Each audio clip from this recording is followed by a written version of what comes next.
Thank you very much. Thank you. We're starting a new series on the 12 powers. I don't talk that much about the 12 powers, so it's a challenge for me. But we have 5 other people who do really well with it, so we're inviting them to speak. I'll be talking on 2. The first 2 will be on order, and the second on zeal. But as you can see, maybe faintly up there, they'll be having their own topics. This should be instructive. Let me say that Unity places a lot of emphasis on the 12 powers. And the 12 powers are basically the attributes of the Christ consciousness.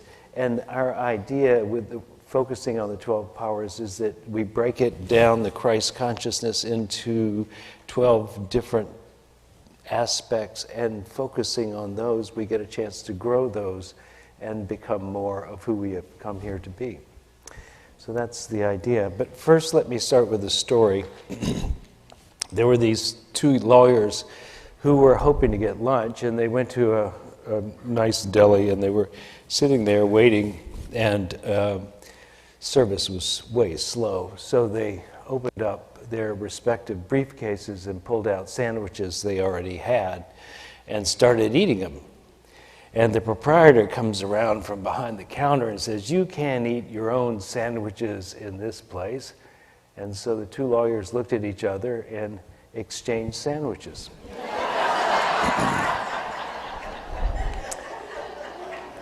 So,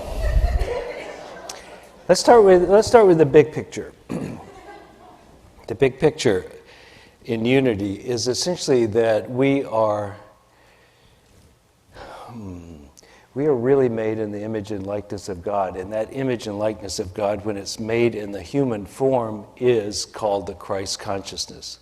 Christ consciousness can also be called Buddha consciousness, higher states of awareness, awakening, enlightening, whatever. It has characteristics of the other religions, but in the form of Christianity, it would be called Christ consciousness. And that Christ consciousness is the destination of your spiritual life, that you move from essentially feeling like an isolated, separate human being with normal human capacities to moving toward this awareness that you are part of this enormous, powerful, and intelligent potential known as Christ consciousness.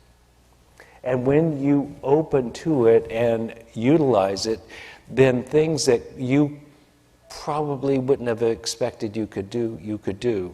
So you become more miraculous, more influential, more powerful as you awaken to that and use these qualities. And that process of awakening should not happen too soon in your life. That if you're still really deeply committed to this being merely a physical experience, gaining on the material level only, then it may not go well for you. But if you change your destination, what you're really trying to pull off, and move your efforts toward this awakening, then it's encouraged that you awaken these different aspects of your Christ consciousness. And I can read them to you, but they kind of make sense. You might have thought them up yourself if it wasn't written down here. There's faith and strength, judgment, love, power, imagination, understanding, will, order, zeal, renunciation, and conservation.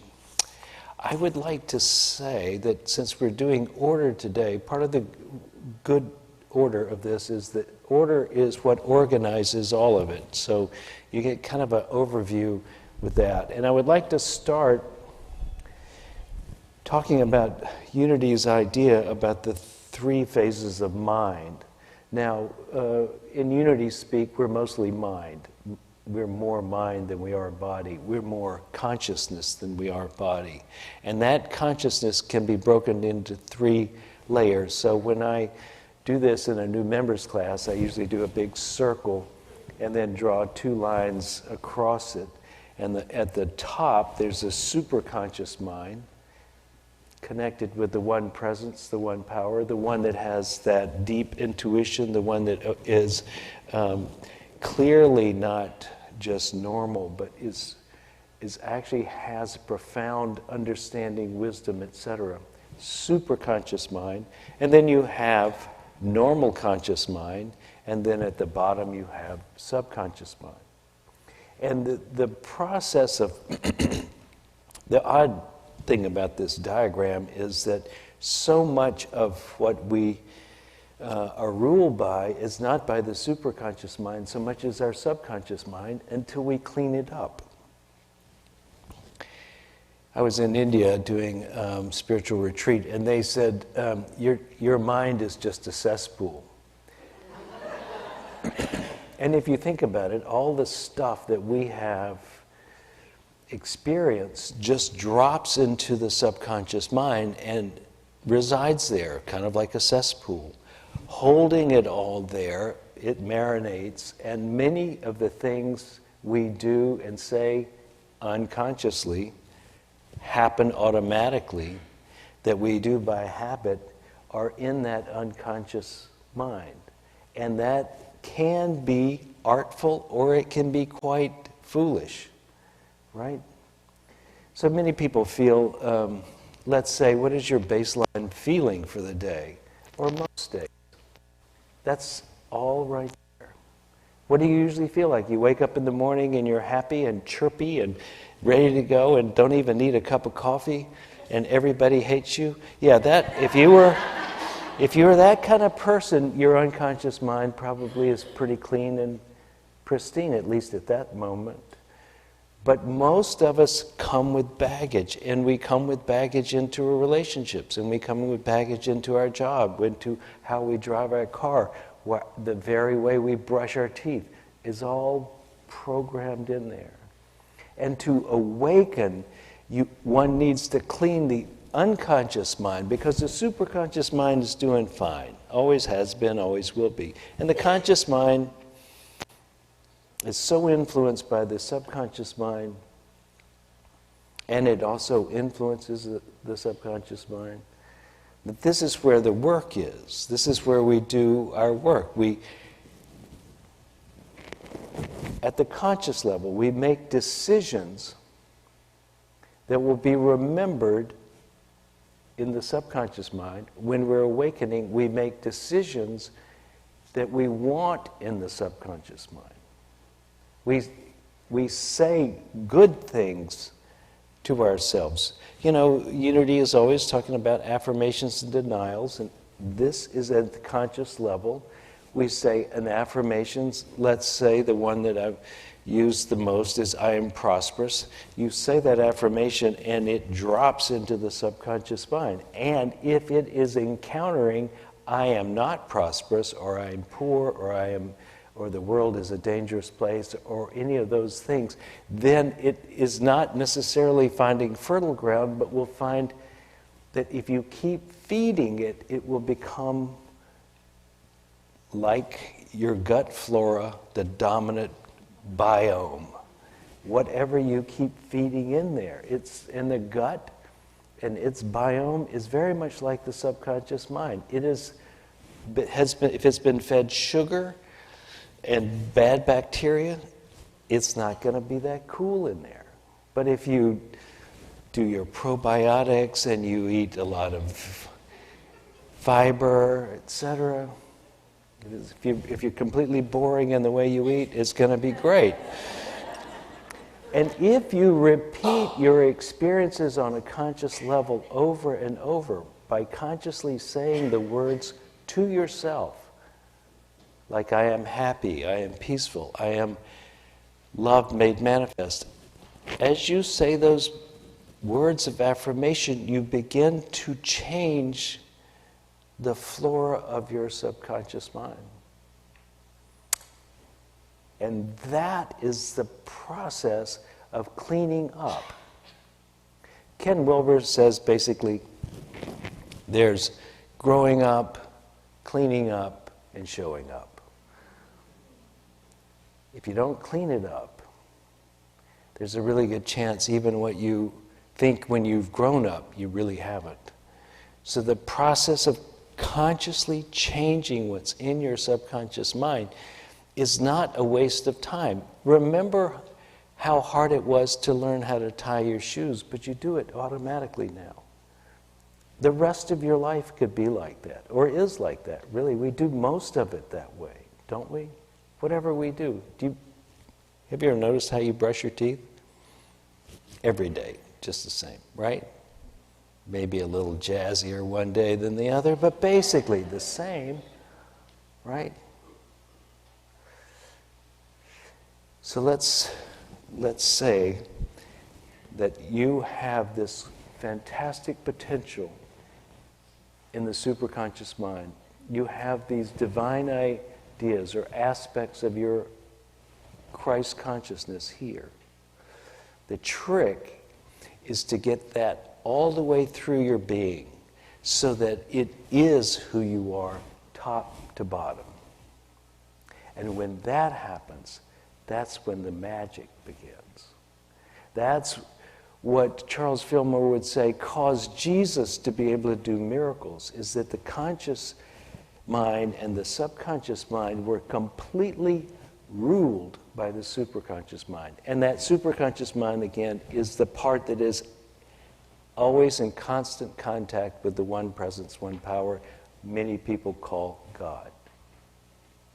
When you're in that deep connection, and you're using that to influence your conscious mind, over time, you change your subconscious mind. And you become, from top to bottom, superconscious ideas. That's when you're a really cool person, right? Gut flora, food you're eating, and the idea of perfection, all working together. And so one of the ways Charles Fillmore would say is that what you do is you pick one of the 12 powers and you speak to it. I think maybe another way of saying it is that you speak it into existence at a deeper or lower level of your existence. You remind the lower part of you of a higher idea. You say it over, you intend it over and over. You seed your lower states of awareness with higher ideas. And so you bring your mind back to, let's say, in this case we're talking about order, you bring your mind toward the ideal of orderly life. Now, many people, I just want to caveat and break away for a minute from this description and talk about the idea of divine order. So many people say, it's all in divine order. Many times, no offense, I hope no one takes this too personally, but let's say you show up late for a meeting and you go, it's all in divine order. I'm sure I missed a traffic jam, or an accident would have happened and would have, something bad would have, that's why I'm late.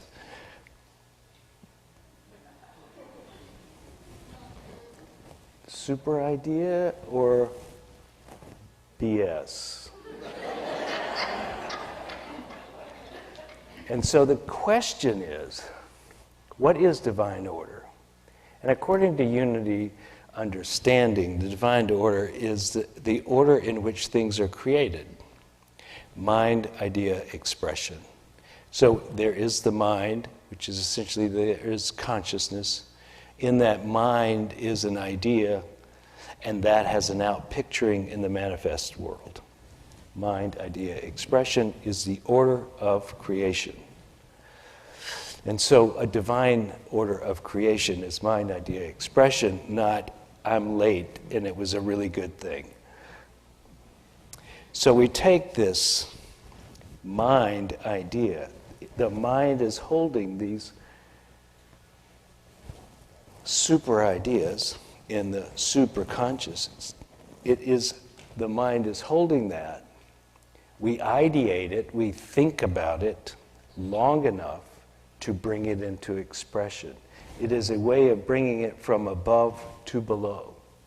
And so if you wish to have love in your life, for instance, you think about love, you declare that you are love, you declare that you do love, you think of the highest form of love you can imagine, let's say unconditional love, which basically, I think I'd like to throw in my idea about unconditional love right here. Unconditional love, people say, I love you unconditionally, but only you. Well, how unconditional is that? Right? And it really means I love you unconditionally as you are this moment, or as I remember you or think of you.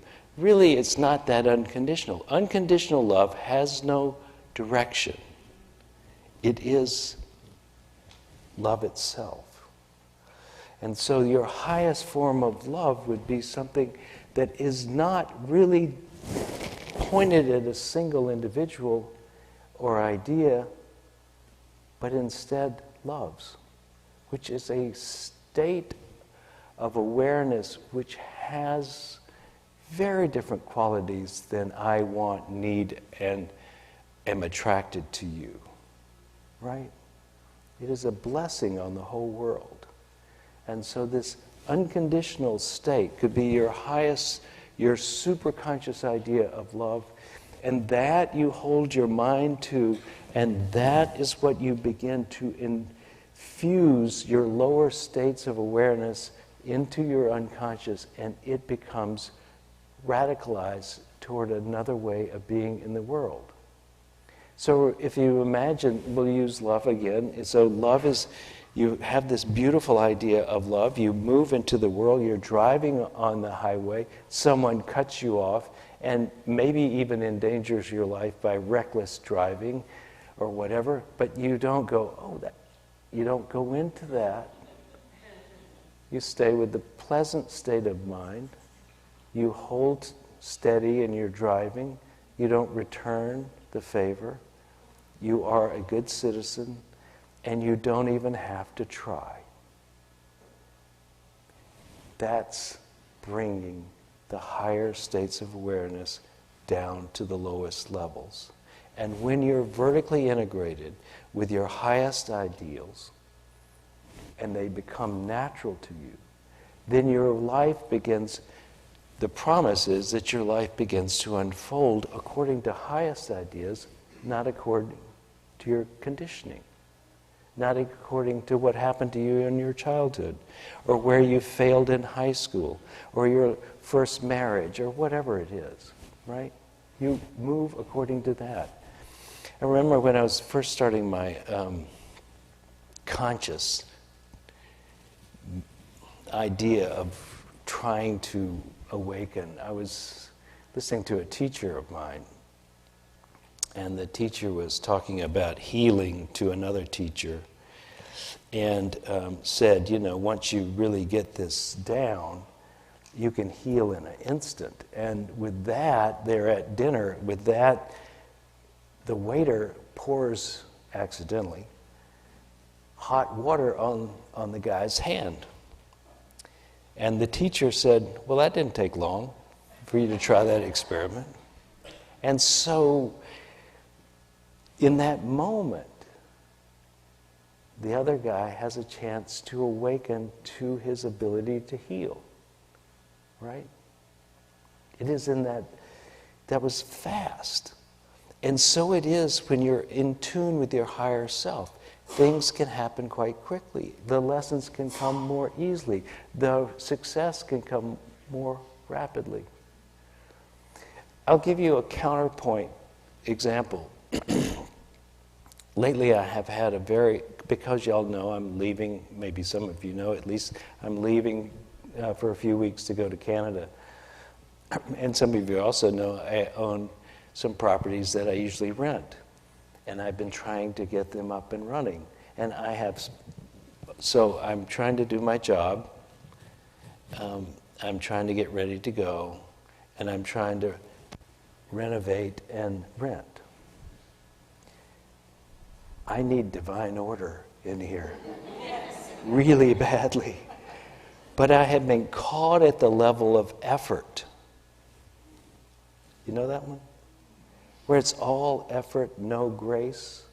All doing, not using the idea of mind, idea, expression, but rather just going, I can gut it out. You with me on that? You know how that works? And so a wise person, obviously this present company is excluded from this, would stop, invoke a higher intelligence, claim that order, that success in mind, and see how it plays out rather than muscle it. Do you know what I mean? When we're always at the physical, it takes effort. This is where it's training ground. It's not to be poo-pooed. We need this.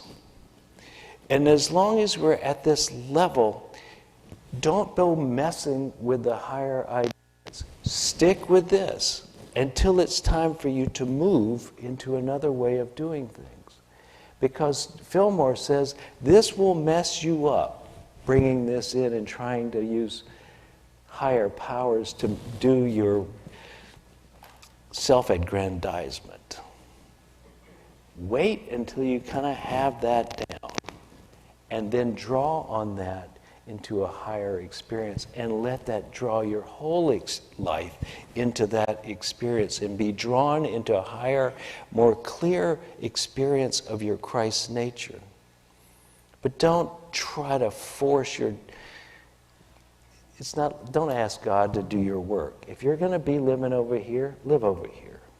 But if you're ready to move into a higher state of awareness, then use it. And don't be too attached with everything over here. Don't feel like it's all up to you. Don't claim it as your egoic win when it happens, but realize you're now becoming part of the one presence, one power, much more visibly. You're moving to a higher state. Be ye humble while this is happening. Does that make sense? Don't put new wine in old wineskins. Get a new container. Become the Christ. Don't try to force it into your old self. Does that make sense? Now I'm kind of talking out of both sides of my mouth, the way you're going to clean up your unconscious.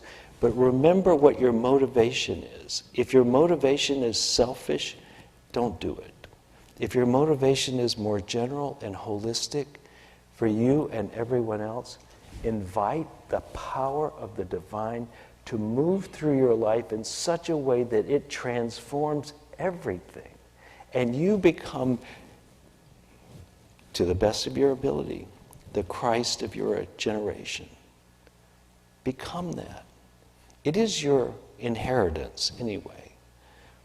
You know, Jesus said long ago, "Is it not written, you are gods? Is it not written, you are gods?" Not so much here, but as the Christ, as the divine potential becoming made manifest in this world. Ye become like gods. And think a thing, and it is so. Declare a thing, and it is true. Whereas Jesus would perhaps, in some degree of exaggeration, say, if you have a little bit of this faith, you could move the mountain over there. If you are in this mindset, the world is different. It conforms to different laws than it does at the mundane level. And so this development if you're ready, this development of your 12 powers is a way of breaking down the aspects of the Christ consciousness into 12 different parts so that you can voice them, think them, enact them, and change your subconscious mind so it is in agreement with that, and the whole of your being moves as one, not as a high, medium, and low, trying to find its order. Instead, the whole thing is ordered as mind, idea, expression. Let's pray.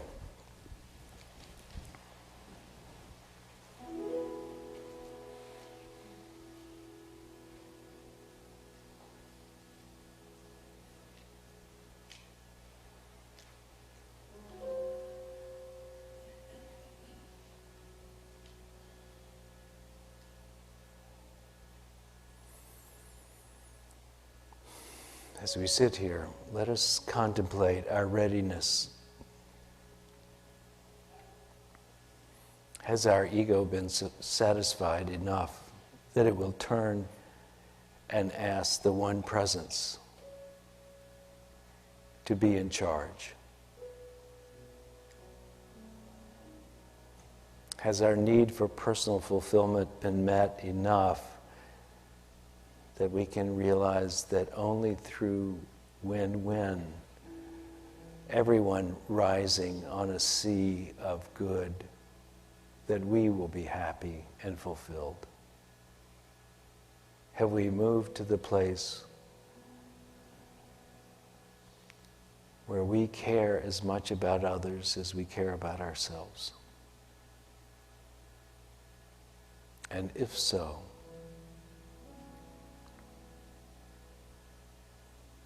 is it not time to awaken the divine ideas in our own mind and to let them infuse all the way down to our core, to clean up, to grow up, so that we can show up as the Christ presence?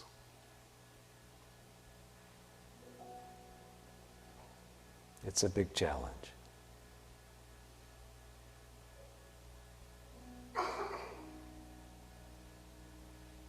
But why not? Why not become that which you have been called to be? Why not awaken, speak, and live from the superconscious mind? And let's let it be so. Amen. I hope you got something out of today's service. We intend to bring you things that will help you in your life become more of who you want to be, give you the freedom of forgiveness and the hope of expectancy that your life will unfold in a way that brings you joy, happiness, and is a contribution to the world. If you would like to contribute to this ministry, please go to unitytriangle.org, hit the donate button, and it will lead you into an easy way of doing that. We thank you for your attention and look forward to seeing you again here.